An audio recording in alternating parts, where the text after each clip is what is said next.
Muy buenos días. Entonces, para iniciar en aulas abiertas el día de hoy en la sección de medicina vascular, vamos a hablar sobre Doppler de la circulación de pene. Mi nombre es Sebastián Guerra y yo soy fellow de medicina vascular. Entonces, para iniciar, siempre por poder abordar este tema es importante pues hablar sobre la anatomía, la fisiología de lo que ocurre normalmente durante la erección, porque es aquí donde encontramos los cambios hemodinámicos que nos van a permitir pues, hacer una evaluación con ecografía Doppler y de acuerdo a esto pues tener un diagnóstico acertado. Entonces, de manera inicial sabemos que el pene está compuesto por tres cuerpos tubulares cilíndricos, que son los dos cuerpos cavernosos, que realmente es donde se produce la mayor parte de la erección, y el cuerpo esponjoso. Estos cuerpos están rodeados por una capa fibrosa e inelástica, que es la túnica albuquínea, que se encarga pues como de contener dichos cuerpos y es la que cuando se rompe se produce pues la fractura de pene. Dentro de estos vamos a tener que por al interior de los cuerpos cavernosos están las arterias cavernosas responsables del flujo de entrada de la erección y los plejos venosos, como ahorita los vamos a hablar más adelante. Todo esto está rodeado por un sistema venoso que se considera intermedio y profundo, donde vienen a desembocar en la vena dorsal del pene profunda, y estas estructuras están recubiertas por otra fascia, que es la fascia de Bock. Cuando se produce la erección, dichas pues, estructuras se colapsan y es por aquí donde se habla de cuando esto falla, de que hay una enfermedad problemas venoclusivos, cuando los vamos a hablar más adelante.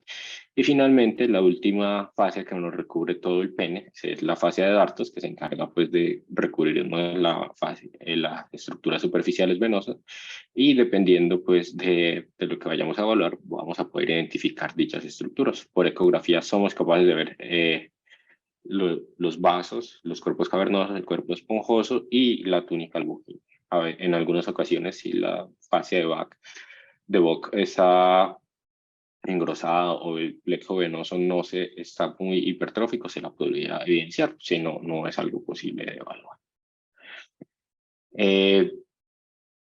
Dentro de la parte vascular la podríamos dividir entre la parte arterial y venosa. La parte arterial viene de una rama de la arteria interna pudenda, que es rama de la ilíaca interna.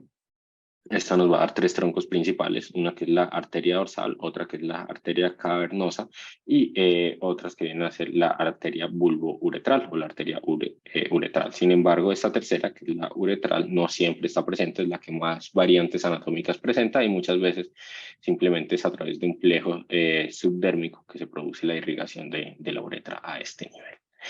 La arteria cavernosa presenta unas pequeñas ramificaciones que son estas arterias helicinas que se encargan de llegar el flujo de entrada de sangre a los cuerpos cavernosos y que me producen pues el llenado como tal y obviamente la erección del pene. Y es cuando se produce la erección que estas arterias, como aumenta la presión en el cuerpo cavernoso, empiezan a desaparecer a la evaluación Doppler y eso es importante para poder asegurar un tipo de diagnóstico.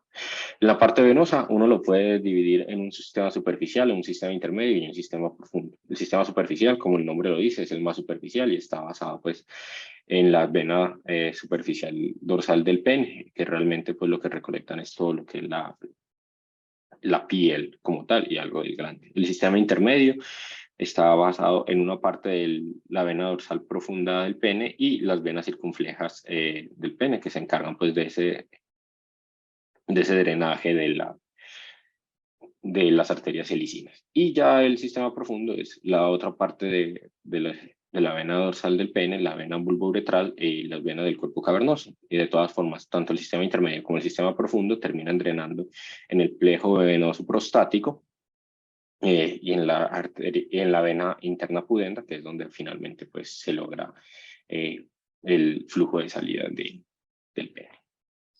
Entonces, conociendo pues esa parte de la fisiología, de la anatomía, hablamos un poco de la fisiología de la erección y cómo ocurre, porque a partir de aquí es donde sabemos cuáles las complicaciones que tenemos. Entonces, obviamente algo muy superficial, pero para poder entender los hallazgos fisiológicos de Doppler, lo que tenemos es que normalmente es un fenómeno muy complejo donde tiene que haber una coordinación exacta entre el sistema arterial, el venoso y el neurogénico. donde cuando el pene está en un estado flácido, lo que hay es que las arterias helicinas y ese músculo liso de los sinusoides cavernosos están contraídos. Por lo tanto, el flujo de entrada que yo voy a poder observar en las arterias cavernosas es un flujo de bajo volumen, y también el flujo de salida va a estar representado por como si se tratara de un lecho vascular de alta resistencia sin diástole. Mientras que una vez se produce el estímulo sexual, lo que se produce a través de las liberaciones de las terminales sinápticas es que hay una liberación del óxido nítrico por el endotelio, por las terminales parasimpáticas, y obviamente ese óxido nítrico lo que produce es estimularme el GMP cíclico a nivel del endotelio de los músculos liso sinusoidal. Esto me produce una disminución del gas intracelular y finalmente pues me lleva a dicha relajación del cuerpo cavernoso.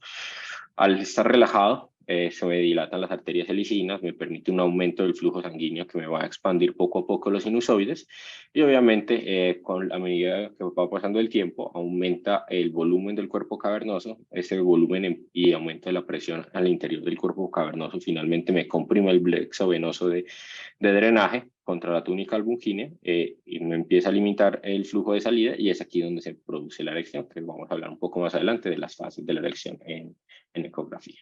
Y finalmente ya la fase de tumescencia, que es cuando se activan los receptores adrenérgicos que se encargan de degradar ese GMP cíclico que me producía la vasodilatación. Finalmente eso se degrada por la fosfodiesterasa 5 y es aquí pues, el mecanismo de acción de los inhibidores de estos medicamentos. Esto me aumenta el calcio intracelular, me produce la contracción del músculo liso, la contracción de los sinusoides, obviamente esto me baja la presión dentro de los cuerpos cavernosos y se produce pues el estado de tumescencia. Esto es como lo que podríamos ver a manera gráfica de lo que hablamos en un principio. Tenemos las arterias helicinas, el plejo venoso y del cuerpo cavernoso. A medida que aumenta el flujo dentro del cuerpo cavernoso, se me empiezan a dilatar estos sinusoides, se me comprime dicho plejo venoso y obviamente al no tener un drenaje abundante sanguíneo es donde finalmente voy a obtener la erección. A esto se le suma una quinta fase que es el reflejo bulbo cavernoso que por una activación del periné, comprimo aún más ese drenaje venoso de salida y obviamente esto me produce la erección completa, que es la fase 5, aunque esto rara vez se ve cuando evaluamos al paciente para un Doppler. Entonces, ¿qué es la disfunción eréctil? Que es realmente donde está el gran nicho pues, del uso del Doppler de la circulación peneal. Se define como la inhabilidad de lograr o mantener la erección el tiempo suficiente para lograr un encuentro sexual satisfactorio. Dicha disfunción va a tener pues obviamente un impacto en la calidad de vida del paciente, no solo de manera psicosocial, sino también de manera física. Y siempre se debería tratar de buscar cuál es la causa. Uno entre las causas las puede dividir en estos grandes grupos. En una causa orgánica, donde encontraríamos las causas vasculares, neurogénicas, hormonales. Factores locales, es decir, fracturas, traumas, iatrogenia, inducida por medicamentos, sobre todo psicofármacos, y finalmente la causa psicogénica. Pero lo más común es tener una combinación entre dichos factores psicogénicos, estrés, ansiedad y algún componente orgánico. Obviamente en esta charla pues, nos vamos a enfocar en el componente vascular. Aquí a manera de resumen podemos ver cuáles son las principales causas. Del componente vasculogénico tenemos del componente arterial, puede ser un compromiso macroangiopático o microangiopático, ya sea por aterosclerosis o por trauma. En la parte venosa tenemos una disfunción del mecanismo veno-oclusivo que ya hablamos previamente. Y en la parte sinusoidal, cuando tenemos una dificultad para relajar estos sinusoides, que por lo general es por algún tipo de fibrosis, ya sea por una enfermedad sistémica o también por algún antecedente de trauma. La parte neurogénica, pues vamos a tener desórdenes degenerativos, Parkinson, esclerosis múltiple, ACV, causas periféricas, polineuropatía, siendo la diabetes pues muy importante, y por eso la diabetes es un compromiso mixto, casi siempre que va de la mano del neurogénico con el vasculogénico. También enfermedad renal, cirugías, sobre todo cirugías del retroperitoneo, de próstata, de uretra, y estas urológicas grandes, causas hormonales donde está el hipogonadismo, el hipo y el hipertiroidismo, la hiperprolactinemia, inducidas por drogas como los antihipertensivos, antidepresivos es muy importante, todo lo que es los antipsicóticos, y obviamente si el paciente está en algún tipo de antiadrenogénicos. También la parte tóxica, si el paciente pues, abusa mucho de sustancias psicoactivas, podría verse presentada pues, en la disfunción eréctil. La parte anatómica, la enfermedad de Peyronie, las fracturas de pene, hipospadias, epispadias podrían pues también presentarse en ese momento, y obviamente la parte psicogénica, que siempre va a ir asociado casi siempre con una causa secundaria y orgánica que la perpetúa. Cuando hablamos pues de la parte de la disfunción eréctil, realmente es una patología que es bastante frecuente, en especial a medida que aumenta la edad, aumentan los factores de riesgo y obviamente, como vimos, aumentan dichos factores de riesgo cardiovascular, y por lo tanto pues tenemos un mayor compromiso vascular tanto en la parte arterial como también en la parte neurogénica, sobre todo en los pacientes diabéticos. Quizás los mayores datos que tenemos es de Estados Unidos, donde hablan que la prevalencia combinada de disfunción eréctil entre leve y moderada entre hombres del 40 al 70 años es hasta un 52%, y a medida que la población envejece, esa prevalencia va aumentando. Por lo tanto, pues es una patología que realmente es muy frecuente, que probablemente no se pregunte lo suficiente en consulta, pero que su prevalencia va en aumento a medida que la población envejece. El factor de riesgo cardiovascular es quizás lo más clásico que uno debería buscar y que encuentran en común todos estos pacientes. Y lo que se sabe es que la disfunción eréctil ya es un marcador de disfunción endotelial. Incluso se considera por algunos autores un marcador temprano de enfermedad cardiovascular, y que si el paciente tiene esta disfunción eréctil y no tiene diagnóstico, uno debería ampliar la búsqueda para dichos diagnósticos, sobre todo si el paciente tiene otros factores de riesgo como el tabaquismo, y buscar siempre si es hipertenso, diabético y lipidémico, porque todo esto va a ser un círculo vicioso que finalmente pues, va a producir un mayor daño endotelial. Entonces ya con eso de base, pues vamos a empezar cómo es la evaluación ecográfica de la circulación peneal. Entonces, pues, saber que realmente no es un estudio que se mande mucho hoy en día. Antes se enviaba con mayor frecuencia, pero dado el advenimiento de los inhibidores de la fosfodiesterasa 5, que ya es la primera línea para disfunción eréctil, realmente se envía sin mayores exámenes, sin mayor búsqueda activa, pues ha caído en desuso el uso del Doppler, porque muchos de estos pacientes con los inhibidores de la fosfodiesterasa 5, pues sildenafil y sus familiares, se lograba el control de la disfunción eréctil. Entonces, por eso muchas veces no es necesario emplear en estudios y las imágenes quedan relegadas solo para casos muy puntuales. Y es así como las guías, por lo menos de la Sociedad Europea de Urología, que tiene unas guías específicas de disfunción eréctil, solo las van a recomendar en unos casos puntuales, y son estos, que es una disfunción eréctil primaria, que no está producida por una enfermedad orgánica y sin respuesta a la farmacoterapia, pacientes jóvenes con trauma pélvico o perineal, porque con el Doppler voy a poder saber si estos pacientes se benefician de una cirugía de revascularización. Enfermedad de Peyronie, obviamente, para saber si las placas fibróticas tienen algún compromiso de la circulación.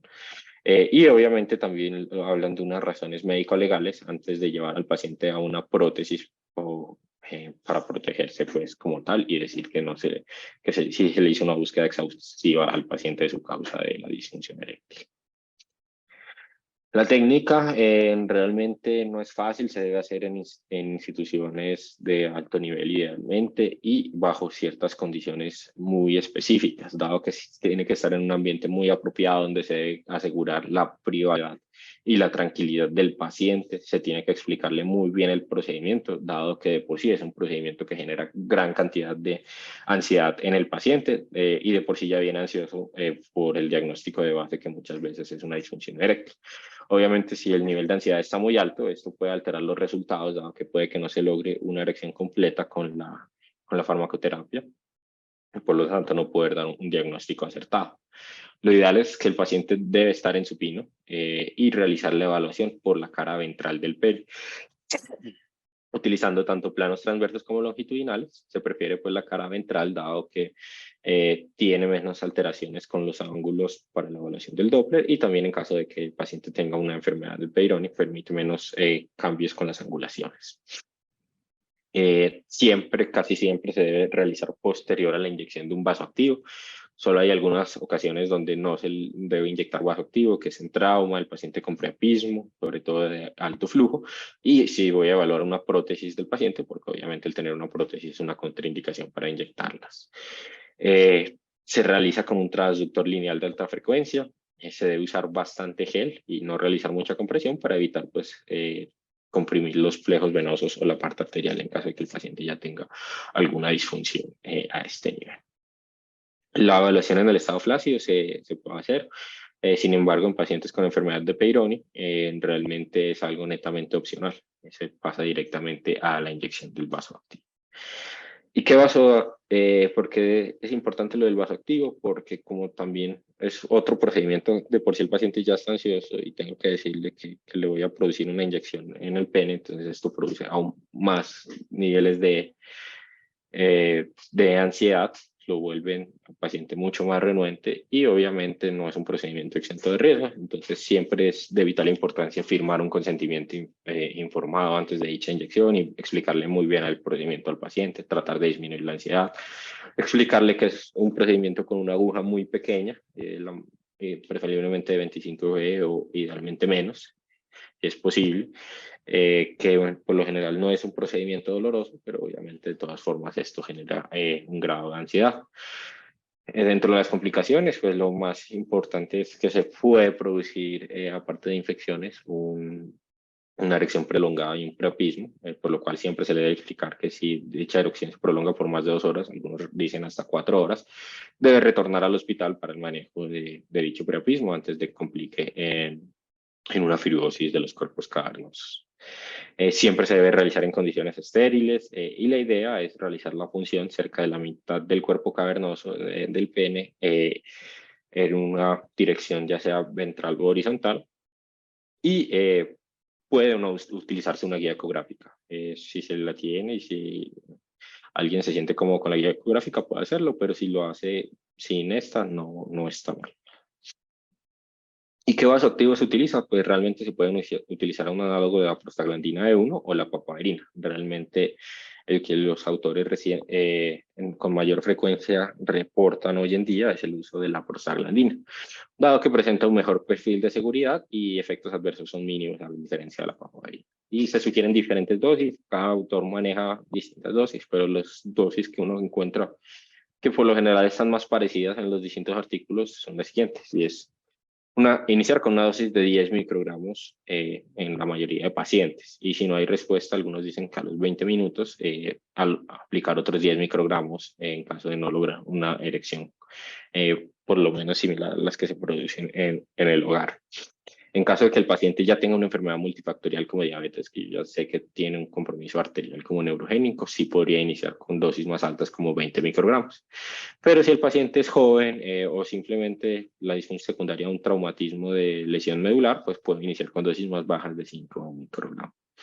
Realmente, como vemos, es un estudio que lleva tiempo porque se debe primero hacer la explicación, se debe hacer la aplicación del medicamento y esperar varios minutos para ver cómo actúa antes de poder realizar completamente dicho estudio. La papaverina, que se utilizaba antes, todavía se puede utilizar, sin embargo, pues ha caído en desuso, dado que se ha asociado con más efectos adversos, en especial con erecciones prolongadas, donde hasta un 11% de los pacientes deben volver a urgencias por dicho efecto adverso. Entonces, realmente, la mayoría de autores ya recomiendan el uso de la prostaglandina E1. Entonces, hablando de técnica ecográfica, siempre con lo que empezamos va a ser con el modo B, y con la evaluación de los cuerpos cavernosos y esponjosos. Como sabemos, pues aquí está el traductor y con la cara ventral, entonces aquí vamos a tener el cuerpo esponjoso y acá los dos cuerpos cavernosos. Como son cilindros hipoecoicos, normalmente en estado flácido, donde el cuerpo esponjoso es ligeramente más hiperecoico que los cavernosos en el estado de flacidez. Pero a medida que se aplica el vasoactivo y que inicia la erección, la ecogenicidad alrededor de las arterias cavernosas empieza a cambiar, se vuelven más hipoecoicos, como vemos en la segunda imagen, y va disminuyendo lentamente mientras se va produciendo la erección máxima. ¿Cómo se identifica la erección máxima? Ya esos sinusoides están completamente dilatados y se puede observar esta pequeña red ecogénica a lo largo pues de todos los cuerpos cavernosos, que hace parte pues las interfaces sinusoidales que se llenaron de sangre. Yo puedo observar la túnica albuginia, que es esta de acá que me recubre los cuerpos cavernosos y el esponjoso, y en especial el septo. El septo es importante sobre todo para la evaluación de la enfermedad de Peyronie.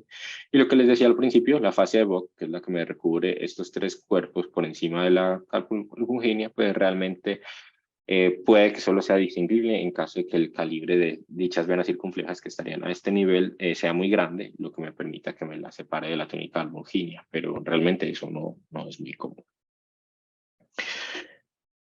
Aparte de la señal del modo B, también pues evaluamos el modo color y el modo espectral. Lo importante es que se deben evaluar las velocidades de las arterias cavernosas y se debe medir en la unión del tercio proximal y medio. ¿Por qué en este punto?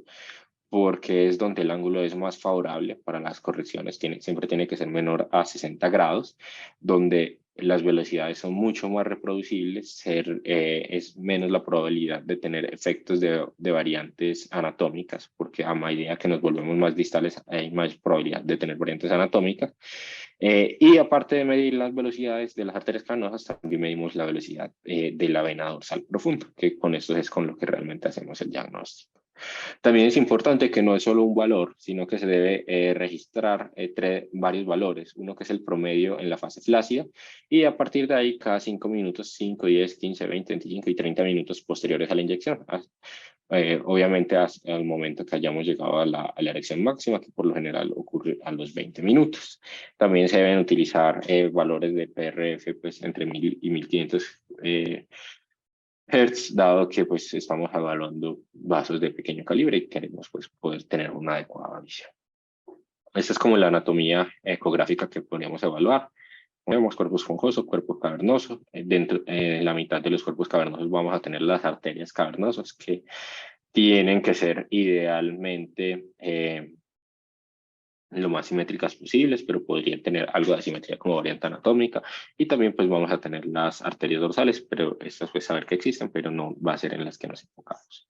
En la vista longitudinal de las arterias cavernosas vamos a tener las arterias helicoidales que van a desaparecer con la erección del pene, pero también tenemos que tener en cuenta que pueden haber otras variantes anatómicas, como es comunicaciones de las arterias cavernosas con las arterias del cuerpo esponjoso y también los shunts que tenemos de manera anatómica y que son normales entre ambos cuerpos cavernosos que permiten pues la circulación colateral. Saber que existen variantes anatómicas que pueden tener dichas arterias cavernosas, múltiples bifurcaciones, por eso la idea es tratar de medirla en el tercio medio, donde no hay tanta bifurcación, donde sean más longitudinales, y también puedo tener como una variante anatómica la simetría. Aquí vemos como la de este lado tiene un menor flujo que la de este lado, la arteria cavernomatosa, pero se mantiene durante todo el recorrido, el paciente no tenía factores de riesgo y se considera una variante anatómica normal a tener en cuenta. Ya con el conocimiento de la anatomía básica en ecografía, entonces pasamos a la evaluación normal de las fases de la erección. Entonces se compone de 5 fases. La primera fase, que es la fase flácida, es donde vamos a tener una onda monofásica de baja velocidad y alta resistencia al flujo, porque realmente es donde las arterias tienen el menor diámetro y está contraída los sinusoides musculares. Y normalmente en esta fase flácida la velocidad picosistólica es alrededor de los 15 y 25 centímetros por segundo. Una vez está el estímulo sexual, o la inyección pues del vaso activo, pues vamos a pasar a la segunda y tercera fase, que es la fase de llenado y la fase de tumescencia. Donde lo que tenemos es un aumento del flujo sistólico y diastólico, dado que ahí está esa vasodilatación, esa contracción de los cuerpos sinusoidales, entonces ya tenemos una velocidad picosistólica que idealmente debe ser mayor a 35 centímetros sobre segundo, pero por lo menos mayor a 25, y una velocidad diastólica por encima de los 8 centímetros sobre segundo. Esto nos habla de que se está llenando pues, los cuerpos cavernosos. Una vez los cuerpos cavernosos se han logrado llenar un poco más, nos encontramos ya en la fase de tumescencia, donde esa presión intracavernatosa aumenta, por lo tanto nos aparece esta melladura dicrótica al final de la sístole, y la diástole empieza a disminuir progresivamente. Esto nos habla pues de que se están llenando los cuerpos sinusoidales y obviamente me está aumentando la presión y la resistencia venosa de dichos pacientes. Una vez hay una erección completa, esa diástole pues realmente desaparece, se vuelve inversa, y es aquí donde ya debería evaluar pues cómo quedaron la velocidad picosistólica, y esa inversión del flujo me permite saber que el paciente realmente no tiene una disfunción eréctil por enfermedad, por ausencia del complejo veno-oclusivo. Hay una quinta fase, que es la fase de rigidez, pero esta realmente pocas veces se logra con la inyección del vasoactivo, porque se logra con la contracción del músculo bulbocavernoso, que se da a través del reflejo pues, por el estímulo sexual. Entonces, raramente se logra en el laboratorio.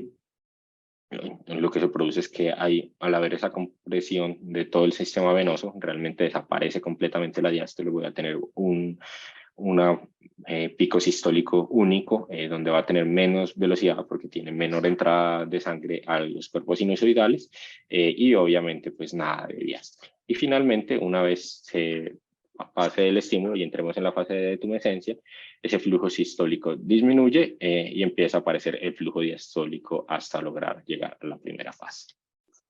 Este es como un resumen de cómo nos encontraríamos como entre las presiones, la fase y el tipo de erección. Entonces, la fase 0, que es la fase flácida, encontramos que empezamos con una presión intracavernomatosa baja, con un pene flácido, y a medida que nos vamos incrementando en las fases, encontramos ecográficamente, vemos cómo dicha presión intracavernomatosa va en un incremento progresivo en la fase 3, que es cuando todavía está desapareciendo el flujo al final de la diástole, es porque la presión intracavernosa igualó la presión de la diástole.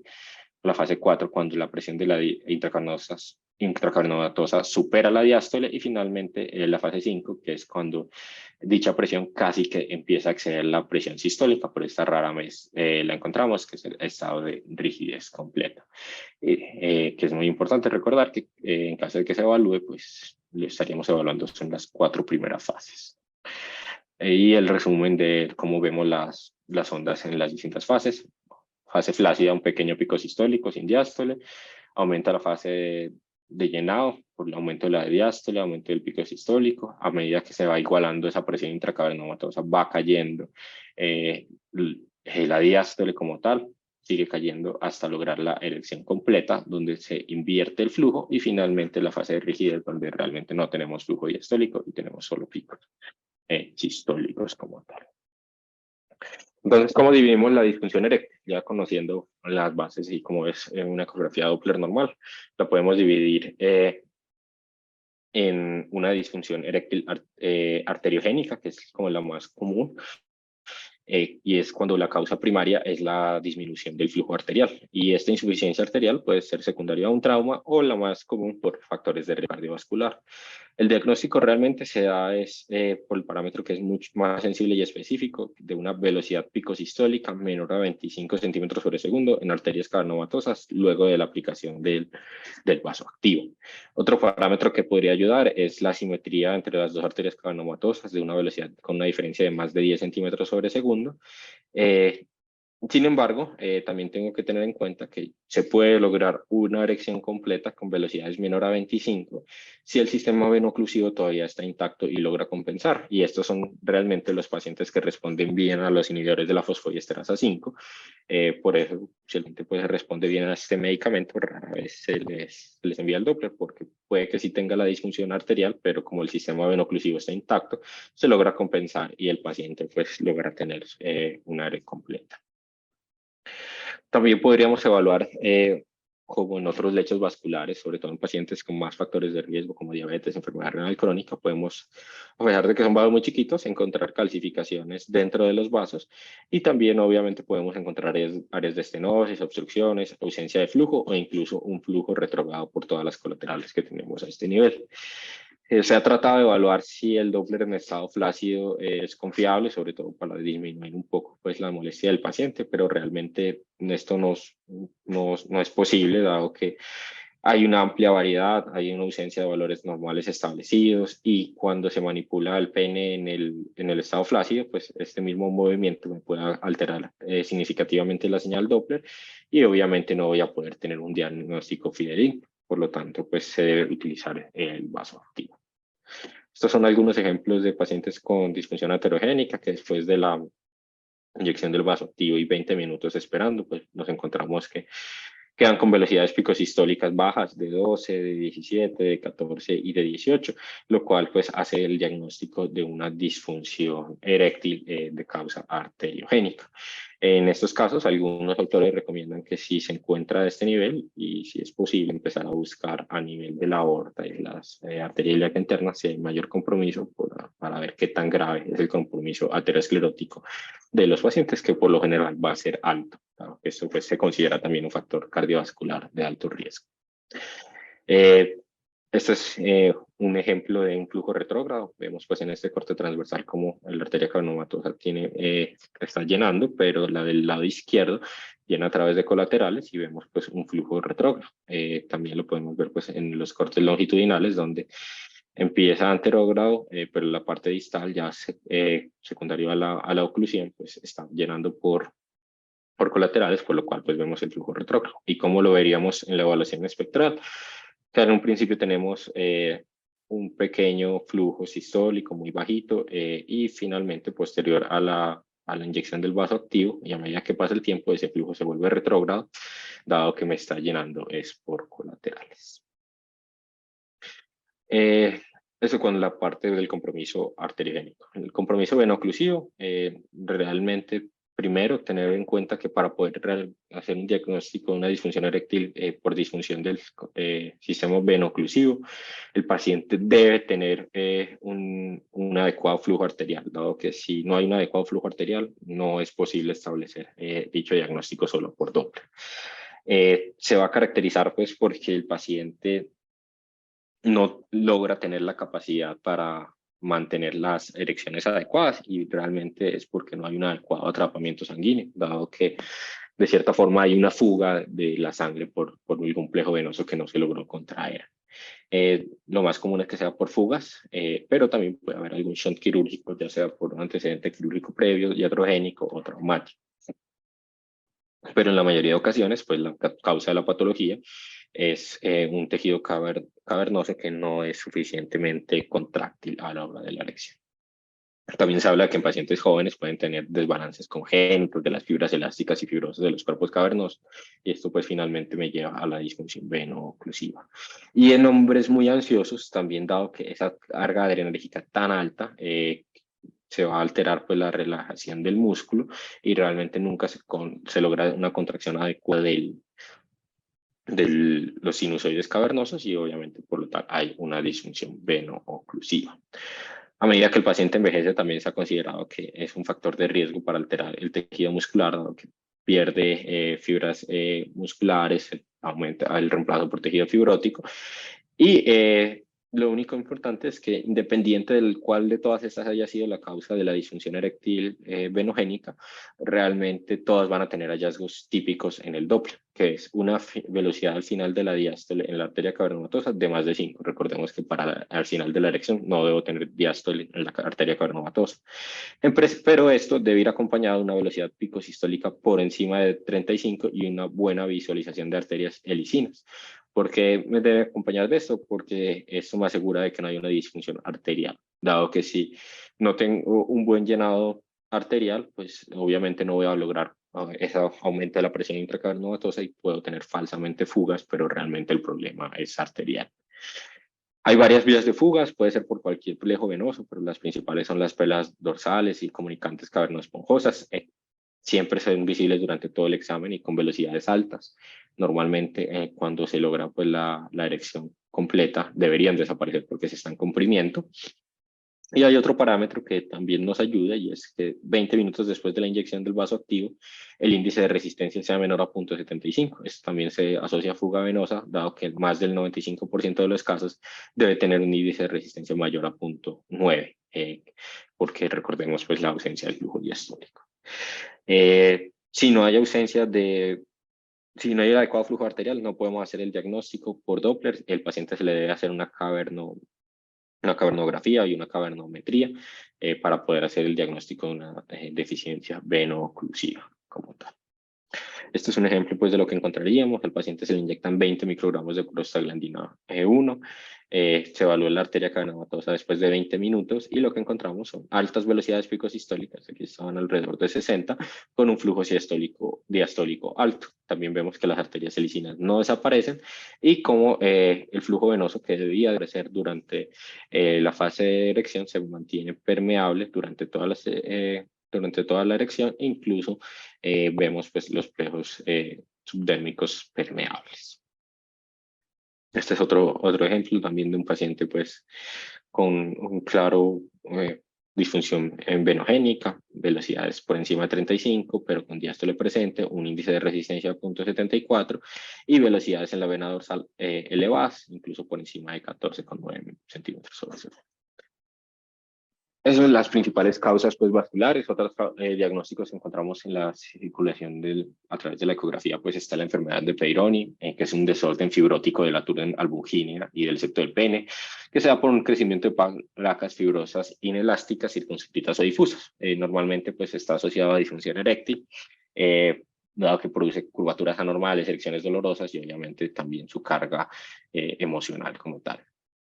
El diagnóstico como tal es clínico, pero pues muchas veces se requiere de la imagen para evaluar la extensión de la enfermedad y esta enfermedad siempre se debe realizar posterior al uso de la prostaglandina E1. Una vez se encuentre ya clasificaciones significa que la enfermedad está estable y la fibrosis también me puede ser responsable de las fugas venosas dado que no me permite una adecuada compresión y en algunos contados casos también puedo tener compromiso de circulación arterial secundaria a la fibrosis. Me va a permitir saber si la disfunción eréctil es por causa arteriogénica o venogénica o simplemente es por el dolor y las causas anatómicas. También me permite establecer una adecuada relación con la vasculatura peniana, dado que esto es importante para el urólogo tratante para saber qué tipo de cirugía puede hacer y qué planeamiento quirúrgico hace para no dañar el paquete neurovascular.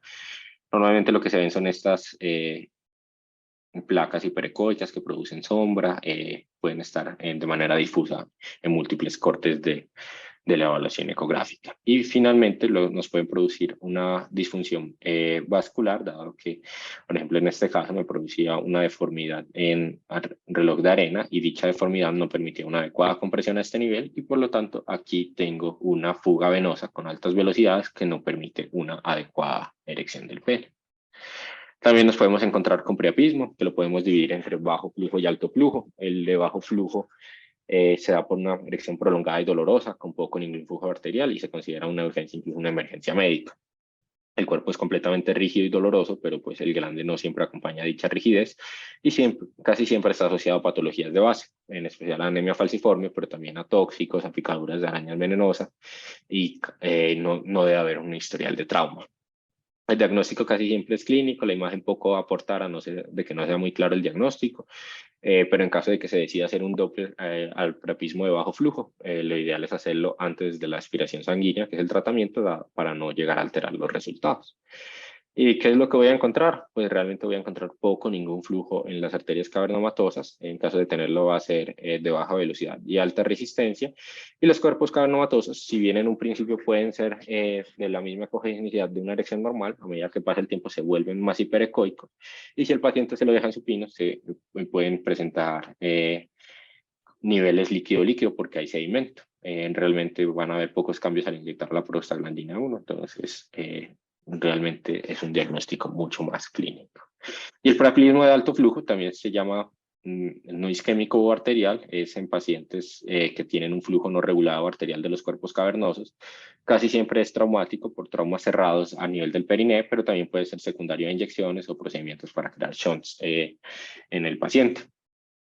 Lo que pasa es que hay una fístula entre la arteria y los espacios sinusoidales. Obviamente, ese aumento del flujo arterial me libera por el shear stress óxido nítrico, me produce mayor dilatación arterial intravehicular y obviamente pues eso me produce una erección persistente. Sin embargo, como es con sangre arterial, pues realmente no hay dolor, no hay tanta rigidez y por lo tanto no es una emergencia como tal.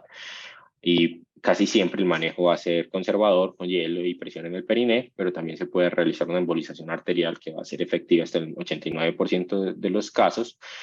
El Doppler sí es importante para su diagnóstico y en la mayoría de las instituciones se lo utiliza. ¿Y qué diferencias vamos a tener en el Doppler? Que esos pocos casos donde realmente no voy a requerir una inyección de vasoactivo, que me va a permitir identificar el lugar de la extravasación y el de la fístula en casi todos los casos. Y importante que si el paciente se le lleva a una embolización, se le debe realizar control para ver si hubo cierre de la fístula o no. Y en caso de no haber cierre, evaluarlo de 2 a 4 semanas para ver si la fístula se va cerrando o si definitivamente está alimentada por colaterales y hay que hacer otro procedimiento.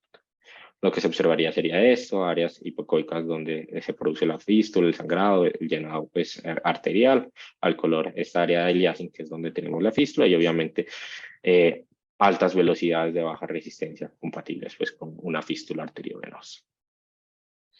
Ya casi terminando, pues la fractura de pene, que es secundaria a un trauma en erección en los encuentros sexuales. Esto pues también es un diagnóstico muy clínico, va a producir la ruptura de la túnica albulgínea. El problema es que a futuro puede generar placas fibrosas y disfunción eréctil vasculogénica por dicha fibrosis. Por lo tanto, en general el diagnóstico siempre es clínico. Si se realiza ecografías para evaluar donde hay una ruptura de la turbina de la túnica albungínea, pero sí es importante, sobre todo a futuro, dado que podemos tener cicatrices por el trauma, como en esta evaluación donde la cicatriz nos produce esta área hipoecoica. Posterior a esto vemos cómo hay una simetría en el flujo secundario a dicha cicatriz y finalmente en la erección cómo nos quedó un flujo de baja velocidades con diástole en el lado de la cicatriz, mientras que en el lado sin cicatriz no hay compromiso vascular, y esto pues realmente para definir si el paciente en un futuro sí se beneficia de alguna revascularización.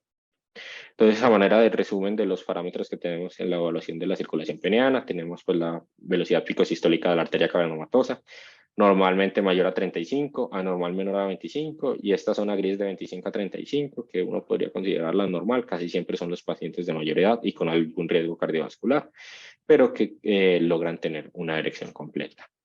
Velocidad al final de la diástole de la arteria cavernomatosa debe ser menor a 5 centímetros sobre segundo. Me habla de flujo venoso si está por encima de 5 o si hay un flujo reverso al final de la diástole. El flujo de la velocidad del dorsal de la vena profunda también debe ser bajo, normalmente menor a 3 centímetros sobre segundo. Me habla de un incremento moderado de 10 a 20 y marcado a más de 20, y esto también me hace pensar pues, en una fuga venosa. El cambio del diámetro de la arteria, realmente casi ya no se utiliza. Esto es más con la valerina, que había un cambio del 60 al 75% del diámetro después del vasoactivo, porque con la prostaglandina poco cambios del diámetro hay.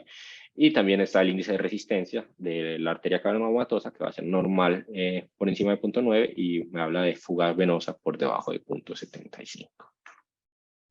Un formato de cómo debería ser un reporte, normalmente pues la descripción del cuerpo cavernomatoso, cuál era el diámetro en estado flácido de las arterias cavernomatosas, la prueba de erección, qué medicamento se le dio, cuánta dosis, cuál fue el tiempo de erección máxima. Siempre se le debería dar una calidad de la erección subjetiva del 1 al 10 dependiendo del examinador. Y se debe hacer evaluación picosistólica de cada una de las dos arterias en las distintas fases, derecha e izquierda, la fase de llenado, tumescencia, erección, el índice de resistencia, tanto la parte sistólica como la diastólica de los dos lados, hacer una descripción de las venas, si desaparecen, si el flujo es de bajas velocidades, de las arterias, y finalmente pues una conclusión. Entonces, a manera de conclusiones, pues el Doppler de pene es un estudio que, si bien ha caído en desuso, aún tiene utilidad en ciertas circunstancias. Cada vez es menos solicitado al manejo actual de la disfunción eréctil. Lo más importante es que se requiere un personal entrenado y una infraestructura especializada. Las dos condiciones realmente es muy difícil tenerlas. Es un examen que lleva mucho tiempo realizarlo, porque entre la preparación y toda la evaluación puede llevar más de 40 minutos mientras hace todo el procedimiento, y es muy importante conocer la anatomía y la fisiología para poder tener un correcto diagnóstico en el tipo de disfunción eréctil. Muchas gracias. Quedo atento pues a dudas, comentarios, preguntas. Sebastián. Profe. Sebastián. ¿Aló? Profe, sí. Bueno, gracias. Buena presentación. Esto que es un examen que usualmente pues, no se hace con mucha frecuencia en el laboratorio vascular, todavía le solicitan a algunos especialistas, sobre todo en urología, evaluar estos pacientes para mirar a ver de qué origen es la disfunción eréctil. También es muy útil para uno, sobre todo, sacar a los pacientes ansiosos, ya que la inyección del fármaco definitivamente, así el paciente esté muy ansioso, pone a funcionar los mecanismos de la erección. Yo quisiera hacerle una pregunta. ¿Usted cómo diferencia una disfunción eréctil arteriogénica por una estenosis, ya sea de las arterias ilíacas o por un Leriche, y una disfunción endotelial del cuerpo cavernoso en sí, una endoteliopatía? ¿Cuál sería su herramienta con el Doppler para discernir entre una y otra? Profe, pues si el compromiso es más proximal, pues a nivel aórtico de las arterias internas, desde un principio uno tendría bajas velocidades, una señal pues Doppler muy bajita, incluso pues ya no tendría dicho pico sistólico tan alto, mientras que si es algo muy endotelial, ya se va a presentar es cuando hago la inyección del vasoactivo que no logre pues obtener las distintas fases de la erección. Hay otros que también describen evaluar el índice, la íntima media, como si fuera una carótida, pero de la arteria cavernomatosa. Obviamente para esto se requiere un transductor de muy buena calidad y de alta frecuencia, pero dicen que por encima de 0.4 milímetros hablaría de que es en riesgo cardiovascular y patología, pues más a este nivel. Pero no sé qué otra estrategia existe. Hay una estrategia que es medida los tiempos de ascenso, sobre todo en las obstrucciones arteriales proximales. El tiempo de ascenso y, por supuesto, las velocidades de pico sistólico van a estar un poquito más afectadas. Y en la disfunción endotelial, pues no se logra subir a los 35 centímetros sobre segundo. Sin embargo, los picos de ascenso, ya que hay permeabilidad en los vasos proximales, pues no se ven tan afectados. Hay otra situación interesante que es digamos, la intuición o lo que usted habló con la enfermedad venoclusiva, cuando hay problemas con la oclusión venosa, es la persistencia en la velocidad diastólica del patrón del Doppler. Este es un examen que, como le digo, ha caído en desuso. Nosotros lo hacíamos muchísimo antes. Nos tocó época en la cual utilizamos papaverina porque no había salido la prostaglandina E1, que es lo que se utiliza ahora, el Caberget. Eso antes lo hacíamos con urólogos que nos ayudaban con la inyección del fármaco. Sin embargo, pues es una inyección relativamente sencilla. La puede hacer uno personalmente ahí, pues antes de comenzar el estudio. Y bueno, yo creo que todavía sigue siendo un examen útil.